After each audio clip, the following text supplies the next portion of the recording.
Hello, എൻ്റെ ലൈഫിലെ ഏറ്റവും പ്രിയപ്പെട്ട കുറച്ച് പേർ ചേർന്ന ഒരു യാത്ര. ഞാൻ ഒരുപാട് ഫ്രണ്ട്സ് ഉള്ള ഒരാളായിരുന്നേ. ബട്ട് ഇപ്പോൾ ഞാൻ വളരെ small circle of friends maintain ചെയ്യുന്ന ഒരാളായി മാറി. ഞാൻ പല റീസൺസ് കൊണ്ട് അങ്ങനെ ആയി എന്ന് വേണമെങ്കിലും പറയാം. അതൊക്കെ അവിടെ നിൽക്കട്ടെ. ഞങ്ങൾ ഫ്രണ്ട്സ് എല്ലാവരും കൂടെ പെട്ടെന്നിട്ടൊരു പ്ലാനായിരുന്നു ഈ ചെറിയൊരു ഔട്ടിങ്.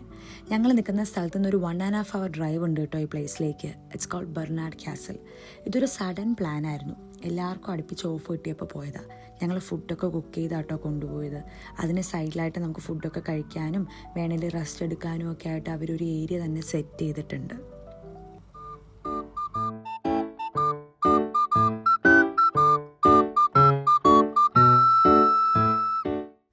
ശരിക്കും എന്ത് രസമാട്ടോ ഈ ഏരിയ ഒക്കെ കാണാൻ. നമ്മൾ എത്ര വീഡിയോസും ഫോട്ടോസും എടുത്താലും നമ്മൾ നേരിട്ട് കാണുന്നൊരു ബ്യൂട്ടി അത് വരില്ലല്ലോ.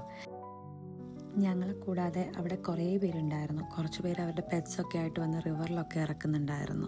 ഇതല്ല ഇതിനപ്പുറം ചാടി കടന്നവനാ. നല്ല തണുപ്പായതുകൊണ്ട് ഞങ്ങൾ ആരും വെള്ളത്തിലിറങ്ങാൻ നിന്നില്ല. എനിക്ക് കുറച്ച് നേരം കൂടെ അവിടെ നിൽക്കണം എന്നുണ്ടായിരുന്നു. പക്ഷേ ഇത് കഴിഞ്ഞ് ഞങ്ങൾക്ക് വേറൊരു ഡെസ്റ്റിനേഷനോട് കവർ ചെയ്യാനുണ്ടായിരുന്നു. അതുകൊണ്ട് ഞങ്ങൾ അവിടെ നിന്ന് ഇറങ്ങി. അത് അടുത്ത വീഡിയോയിൽ കാണിക്കാം കേട്ടോ. Hope you guys enjoy the video. Do like, share and subscribe. Thank U.